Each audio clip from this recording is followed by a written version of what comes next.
So I wanted to show you how I make my superior seed crackers. The reason I make these, I go to the trouble of doing this every week, is because I try not to eat bread or products with wheat flour in them. I believe that when you try to adopt a low carbohydrate diet, the biggest impediment is, for me at least, was like a craving for bread and crackers, and that leads to cakes and everything else. For me to control my blood sugar, I have to have some substitute, basically, or do without bread, but that becomes kind of annoying. It's kind of hard to have a tuna fish sandwich without having something to sandwich it between. So I went along for some years, basically not having any food like that, and then I discovered the idea of the seed cracker. And for a while I bought these commercial seed crackers, but you know, they're okay, but they're not very fresh tasting and not particularly tasty, and they're also expensive. So I thought, well, I could do this myself, and looked on the internet, got some ideas, but I haven't seen this particular recipe anywhere else, so I call this Ralph's Superior Seed Cracker. It's superior than what you're going to pay about 4 times more for in the store. And I want to show you what goes into it. So these are pumpkin seeds, as you can see, and I get I'll get about a pound each time. Sunflower seeds, and then I add to that sesame seeds and chia, which is a very important ingredient in this formula, and I'll show you why. And then I also have these organic golden flax seeds. I also have the darker brown flax seeds. This is also, I have to comment on in a moment. And then to that, because I also want to get some of the benefit, well, excuse me, one more thing, and that's black seed. I don't use equal amounts of the black seed, as I'll show you in a moment, but this has a particular history in terms of healing foods. You may have read about this Nigella, particularly in the Middle East. It's considered sort of a wonder food. And then to that, I add a smaller amount of bran. And this is wheat bran, and this is psyllium husks. So this is for digestion. You know, it aids in elimination. And then basically what I do is take the mixture, and I'll make up a fairly big container of it, put it in a baggie, and then I assemble this and move it around. I've already prepared some of this in advance, and I put the date that it was prepared on it so that I know how fresh it is. And I also add in a few other things which are very helpful. So again, I went on for years without doing this. Two things in particular. One is almond flour, which is, I use the Bob's Red Mill, but any brand of good superfine almond flour would do. This is just simply blanched whole almonds. That's it. That's the only ingredient in here. And then I also have started adding oil. This makes a big difference, and it makes a big difference in both the taste and also in removing the cracker from the lining paper at the end of this baking process, as you'll see. So that's the basic ingredients, and I have a mixing bowl, and I put the ingredients in, and then I flavor it. So now to that I will add some sea salt.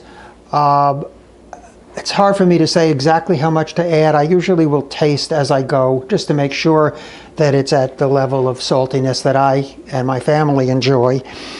And I also add chopped chives for flavor, and very important, some parsley flakes. In the summertime, I will use fresh parsley because I grow herbs right outside my this is the kitchen, but right outside the door here, I have a whole herb garden going, and I use that for about 7 or 8 months of the year. And so I'll just get my fresh parsley. But in a pinch, this, no pun intended, this comes in very handy. And as you see, I go through a lot of this. And I've written articles about parsley. Parsley contains apigenin. These parsley flakes are the greatest source, or the most concentrated source, of this natural chemical called apigenin, which is very anti-cancer. It has a very strong anti-cancer effect, and maybe I'll write a blog about this one of these days. But anyway, that goes in fairly liberally. And I also will add some minced onion, which is very nice. I put this in almost everything that I cook. So that's basically it. Those are the ingredients. I do want to say, though, that with the flaxseed, and I did a blog and a YouTube about this just a couple of days ago, it would be better to grind the flaxseed before you use it, because flaxseed is not all that digestible if you just put the seeds in. And so, not to get too graphic, but you know, it doesn't want to dissolve as it goes through you. So you just take a little bit of this and you put it in a coffee grinder like that, and you grind it like you were grinding some coffee. And that's it. You want it to look powdery, and then you can add that in, and I'll just dump this right now into my bowl, because the mixture that I have has the whole flax seeds in it, and I haven't really thought this through, but this was something I learned from Dr. Budwig, you know, that you have to really grind the flax seed before you try to eat it, because otherwise you don't get the full value of it. So, whereas with the other seeds, they do seem to digest pretty well. If you find that they're not being digested, then try the same thing. Try grinding them. So, the mixture I have here, this doesn't have a few of the ingredients that I just mentioned. So the almond flour has to be, I have to add that in still, and the oil. I wouldn't want to put the oil in advance anyway, because it would go rancid if it was just sitting in a cabinet. But anyway, I'll put that in, and then I preheated the oven to 350 degrees Fahrenheit, and I also prepared 2 baking sheets. And on the baking sheets, I put, as you see, I have my parchment paper. Very important. I tried to do this once with wax paper. It's not good. You just get a sticky mess. You measure the paper to, of course, to fit very neatly onto here. And then what I'm going to do is mix water with the seed mixture, and then I'll place that onto the 2 sheets and spread it out as evenly as I can. And I used to be very obsessive about this, trying to make it look like commercial, and I would use a pizza cutter and go through all kinds of rigmarole. And now it's like I let it sort of come out however it wants to come out, and it comes, and then I just break it up into bite-sized pieces, and don't worry about the shape of it, or how regular. You're not going to probably try to sell this commercially, nor am I. So as long as it's good for your own use. And then when that all comes out, I basically take a sandwich bag, and I put the date on it, and then I'll just, this is enough to hold 2 trays worth of the crackers. And then it should last about a week, but the problem is that they're so delicious, everybody's going to want to eat them, and then you find that you may need to repeat the process again 3 or 4 days later. But it's worth it, and as I say, it saves you money. It's very healthful, very tasty, you know, what's not to like. And that's part of the way that I control my own blood sugar and keep it normal, which it is. So let's get to work here. So what I'm going to do is I'm going to take 2 cups of the mixture, presuming that, you know, you've already mixed it all up, and shake it up because the parsley in particular seems to want to settle to the bottom here. So I just make sure it's well mixed, and then I'll take 2 cups of the mixture, which should cover the two trays, and then I'll take the water. So I've never been able to like say exactly how much water it is. I go by the look of the mixture. It's about 1.5 cups, but let's see. It seems to vary from day to day depending on the weather. So I'll do 1 and I'll do 1/2, and then we'll reassess. And then I want to also add the almond flour. So I'll start with 1/3 of a cup. You can vary this. It's really very tasty. And I'll also do 1/3 of a cup of the avocado oil. There's no particular reason that I use avocado oil. I mean, I use it in cooking a lot because it has a very high smoke point. But and it's healthful, avocado. And this is just a brand that I got over the internet, but there's a lot of good brands. The most flavorful I find is the La Tourangelle, which is the French brand that you can get health food stores. And so I'll do about a little less than 1/3 of a cup of that, and then I'll mix this up, and then I just continue to add water until it's the consistency that I want. You see, so you don't want it to be like a solid, and you don't want to be able to see water. So I'm gonna now just add a little more water to that. And it's just, as you see, it's just basically seeds. What's not to like, right? All right, now I'm getting closer. You see, this is why I can never say exactly how much water is in there, because I'm basically adjusting. It's hard to go wrong with this. You just want to make sure that your ingredients are all well mixed. And somebody said on the internet, there's a website that I like a lot called Diet Doctor, and they also have a recipe for seed cracker. And by the way, I'll put the recipe for this down below on the YouTube video so that you don't have to take notes or anything like that. But here's the, yeah, now it's getting to the point that I like it. It's a little bit like a I guess you'd call it like a slurry. You see, it's got nice consistency to it. And I'm going to taste it to just see if it's salty enough. That's the main reason. Oh yeah, more than enough. Yeah, I already salted this before, and so at this point you can adjust. You know, put in more or less of something.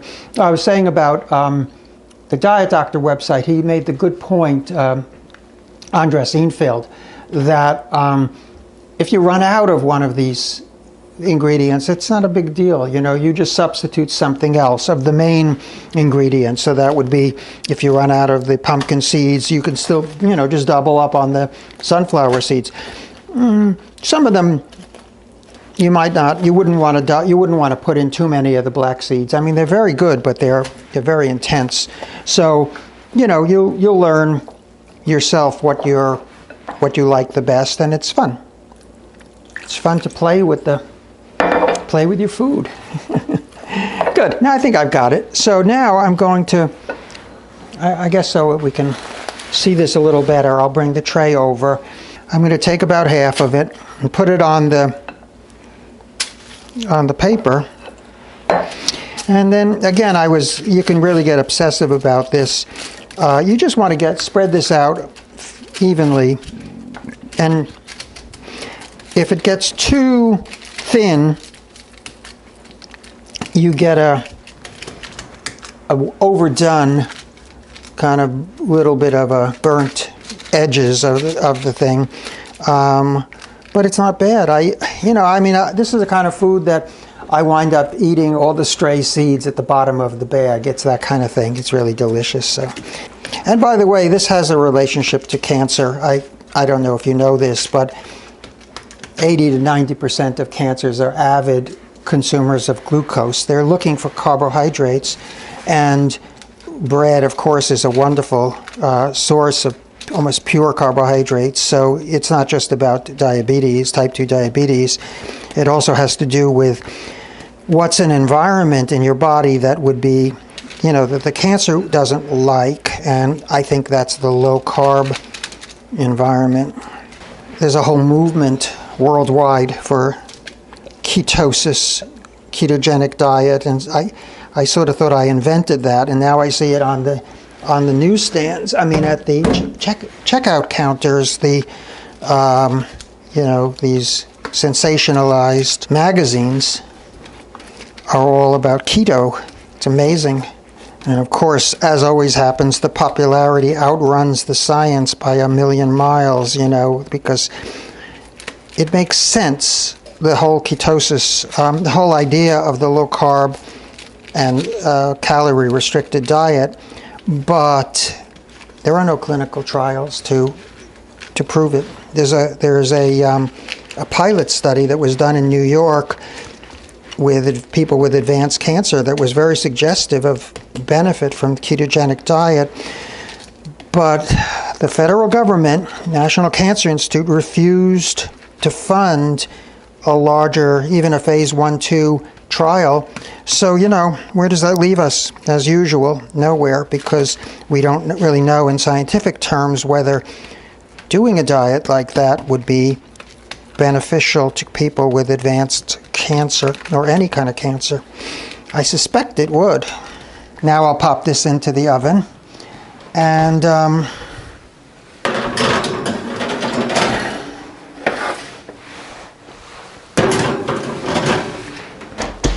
what I'm going to do is set the cook time for 30 minutes. So at 30 minutes, it's usually enough to be able to take them out and turn them over, you'll see. And then I cook them again for about another 10-15 minutes. You have to watch. That's the phase you really have to watch like a hawk, because they can burn at that point. But anyway, I'll come back in a minute, or in 30 minutes. So now the 30 minutes have gone by, and we'll take a look at them, see how they're doing.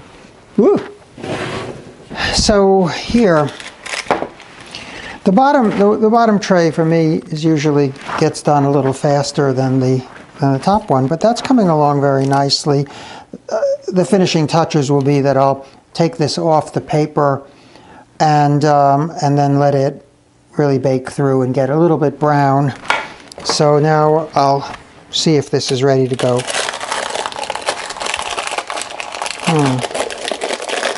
It's still a little wet.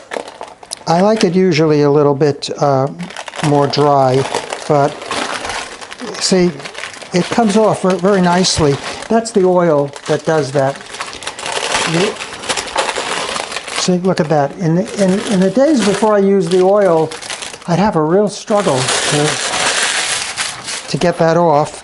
Now that's off, and I turn it over, break it up into, manageable pieces here.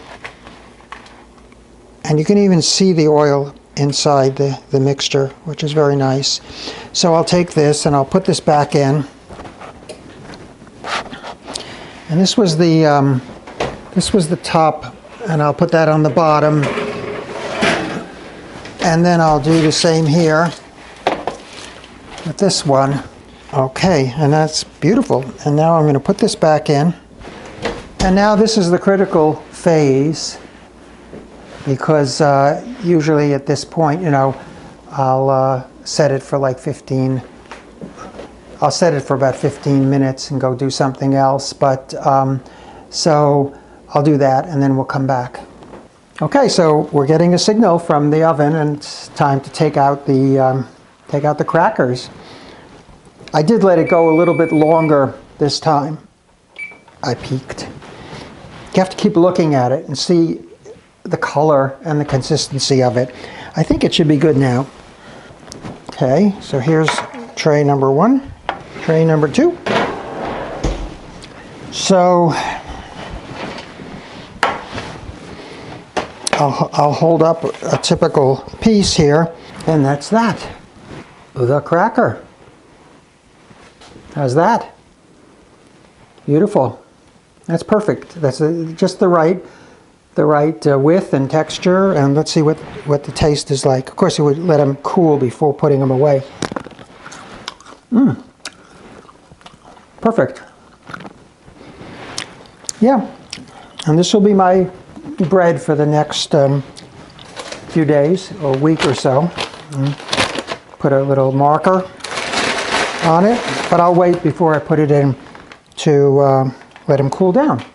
I strongly advise you to go thou and do the same, and I'll put the recipe in the notes below. Well, till next time, for Moss Reports, this is Ralph Moss.